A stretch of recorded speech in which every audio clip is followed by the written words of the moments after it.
welcome everyone to my talk, Agents on GuardRails, Deterministic Safety for Database Operations.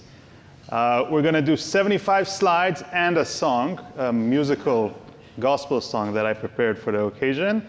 It was cut from the original presentation, but we're going to have 2 minutes in the end. I'm going to play it for you. So about me, my name is Rotem. I'm 40 years old from near Tel Aviv. Until very recently, I was CTO and co-founder of a company called Ariga.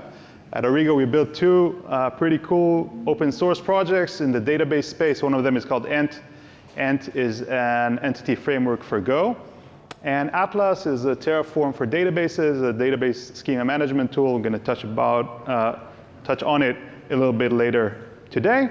Today, as part of Honey Badge Labs, I provide consulting for early stage developer-facing startups. So let's start. So coding agents have come a long way in the past couple of years. We went from tab completion to multi-file edits. Today, we can get full pull requests from a single prompt. I think it's fair to say at this rate of change and improvement that we are heading towards a future of unattended software engineering, which means that inevitably we're going to need to trust them with our production databases.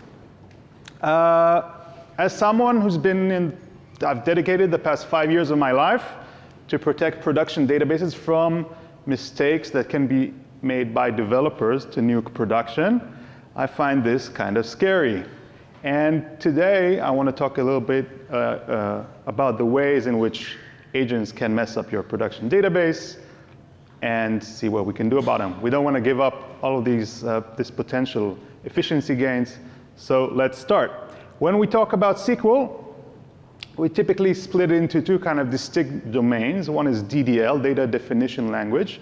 How do we change and define the schema of the database? Things like drop a table or alter create an index on a table.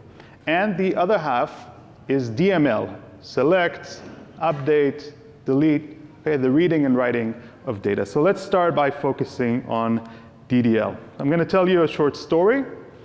If you remember this story, it's presented as a song at the end of the talk. So here we have a developer, and this developer is requested by their product manager a very simple request. Hey, can we please make the email column on the users table unique, because we don't want duplicate values on this column. It messes up the reports, and yeah, we don't want to have any of that. So any sensible developer would do today, go to Claude Code, let's prompt and ask to make the changes unique. Now, this is a SQLized.js and Node.js framework, and Claude is able to find the right file, make the change. I'm changing the data model. The email column is now unique, true.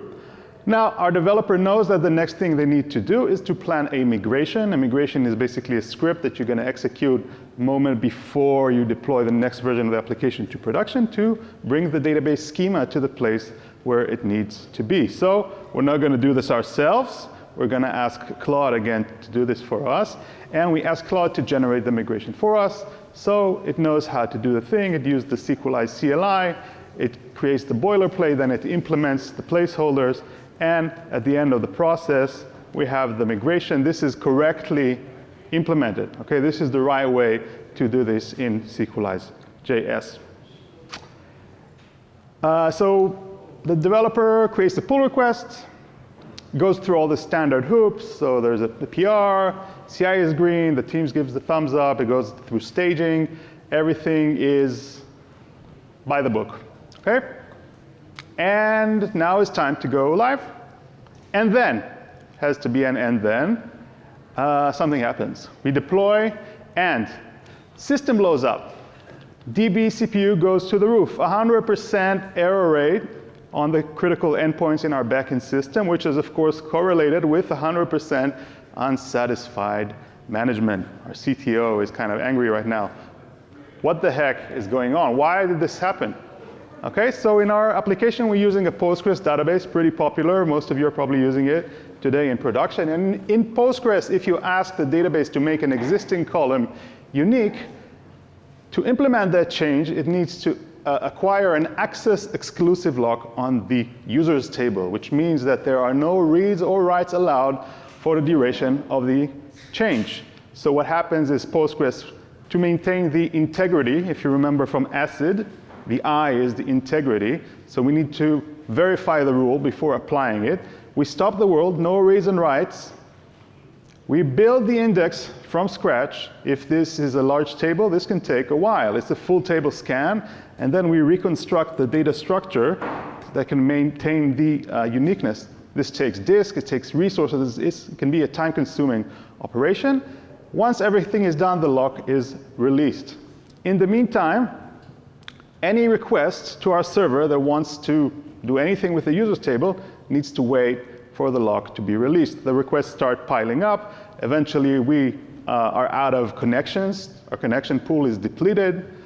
And then all requests coming into the server fail, even if they don't have anything to do with the users table. So, not a great outcome. And as engineers, of course, we want to ask, can this be prevented? So it turns out in Postgres there is a way to do this safely. So we can create the index concurrently, and then we add the constraint with the using index keyword, which tells Postgres, hey, this index, we know that this column is unique using this index, and you can just, now this turns into a metadata lock, which is very, very fast and unnoticeable. I would have loved to know this before deploying my change to production, okay? So we need some form of guardrails. The agent here did the right thing, but it still somehow managed to nuke the database in production. Good time to introduce Atlas is something I worked on with my co-founder at Ariga. We built this out. This is still going on. Really, really great product. It's called the Terraform for databases, so kind of a more modern DevOps approach to working with database schema.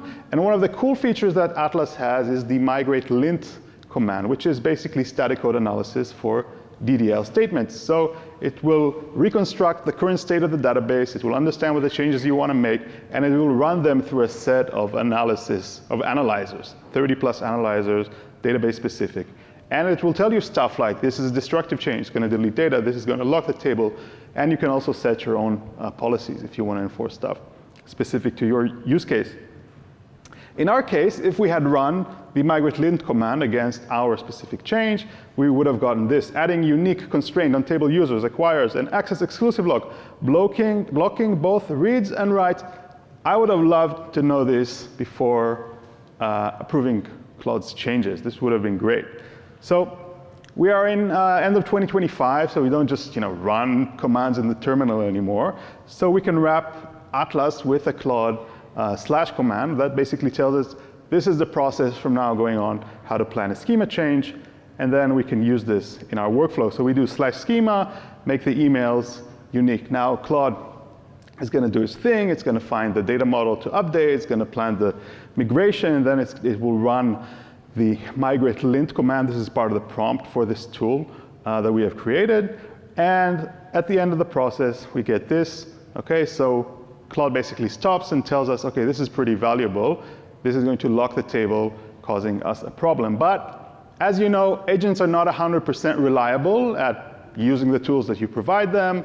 Developers might not know about this / command. So if you really want something robust, you're going to connect this to a GitHub action or to the CI system. So you're going to basically have a deterministic wall that these type of changes cannot be merged without any explicit approval. The pull request is going to be read, and whatever work the agent generates or hallucinates is going to be protected by some formal guardrails. So key takeaways: use some local tool to inform agents of risk, and use CI guardrails to enforce safety. We talked about DDL, changing the database schema, a rare but risky operation. More day-to-day, reading and writing from the database. So let's consider databases plus agents at runtime. Last November, Anthropic released MCP, all about enhancing the model's context, giving more information, access to information, and access to tools. The models can now interact with the external world.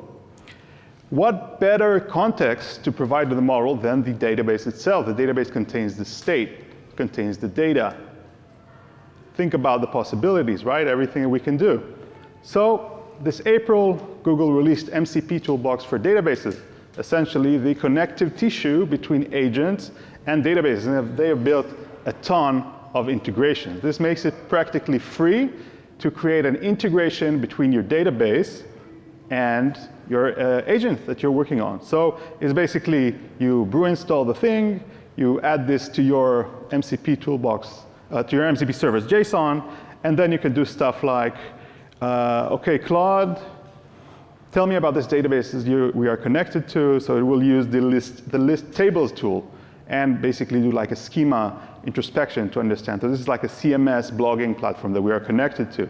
Now it will ask who are the top authors in this system, and it will use the execute SQL tool to generate this report. So so we have Bob. Bob is our top contributor to this blog post. So this is super cool if you are just hacking locally. You are a trusted user. It's cool that you're going to access production or access the database directly, and you get to review all the MCP tool calls before they're made. So it's kind of maybe not ideal, but it can work.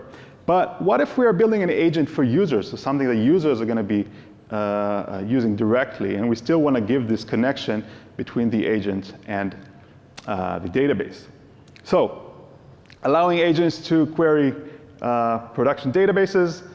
I'm the second person in a row to reference this incident of Jason Lemkin and the deleted database. So it's a risky thing, right? If we lose the database, our company is kind of gone, or at least in very serious trouble. So we want to be careful about doing that. So let's put this MCP server on Rails. So we're going to stop using the execute SQL tool, no more direct access to just generate a query, and we're going to replace it with structured tools. So MCP Toolbox supports this tool's YAML file. You can define the data source and then provide it with a closed set of queries of tools that it's going to expose as the tools of the MCP server. And these are the only things that the agent is going to be able to invoke against the database. Each tool definition provides the inputs, so what are the knobs that the model can set, and then the query. This is our edit post tool, and you will notice these $2, $3, these are the placeholders from the input tool. So these are interpolated at runtime. And this enables us to do something. You're acting on behalf of Bob, top contributor. Please set the title of his latest piece to this and that. And now Claude tries to use execute SQL. It's not available anymore. It figures out who is the top author, who is this Bob, and it uses the available tools to make the change that we asked it for. Okay, and we can use another prompt to ask for the result, and we can see now that we were able to change Bob's blog post to these hacker caps notation. So you may have noticed something weird I wrote in the prompt. You're acting on behalf of Bob. This should kind of bring on the red alarm light in your mind. Because you probably heard about SQL injections, right? When we use add a semicolon at the end of some input, and we use that to kind of change the way a system is supposed to work to do malicious stuff. Now we are dealing with prompt injections. So we have different prompts we can give the database, the agent, to kind of change its behavior to act as on behalf of a different user. And we can't let LLMs to design their own authentication, what they are allowed to do. Okay? It cannot be like an input that the agent gets to set. It needs to be something that's done externally. So MCP Toolbox provides authenticated parameters. And to demonstrate this, I built a small demo application where I'm logged in with Google Authentication. And I'm going to try to do the same thing. I'm going to try to edit Bob's post. So I want to prevent this with the authenticated parameters, which work by defining an auth services. So we're telling the MCP Toolbox who is the identity provider. Okay, so it can verify that the person that's supposedly the agent is acting on behalf of is the right person. And we can now create tools that are auto-populated from the authenticated user's email, right? So this is like a reference to a field in the JWT token that is provided. And then what we do is we kind of add to the where clause of this tool something that verifies that the ID of the user is the value that we got from the identity provider. So basically now if someone tries to act on behalf of someone that is not them, the query will not work. It will return, it will be like a no op. So just a bit of code is we're going to initialize this set of tools. We're going to take whatever the MCP server provides and wrap it with this authentication token injection thing. We create this decorator in Python to make sure that we always propagate the bearer token, the API key or the identifier that we get from the client into the request context. And then we can, whenever we initialize the agent, we make it such that whenever the tools are called, we propagate the identity all the way from the identity provider all the way to the MCP toolbox that can decide to reject the calls, to inject these values into the tool calls. And then, finally, what this looks like is I'm going to sign in. I'm going to update Bob's most recent post, telling the agent how to find it. And it tells me it cannot be done because you don't have permission. OK, update my post, find it via the leaderboard, and update it to DevCon 2025. And then, bam, it works. So key takeaways. No execute SQL tool for production agents. Instead, provide them with tools with pre-approved queries. Set the guardrails here so you can control what happens. Don't let agents set sensitive inputs. Instead, set them yourself via code. And we covered DDL, changing the database. We saw how we can use Atlas or similar tools to do some sort of deterministic validation of schema changes that are proposed by the agent. We saw DML and how we can kind of set guardrails around that using the tools provided to us with Google's MCP toolbox. And with that, thank you very much.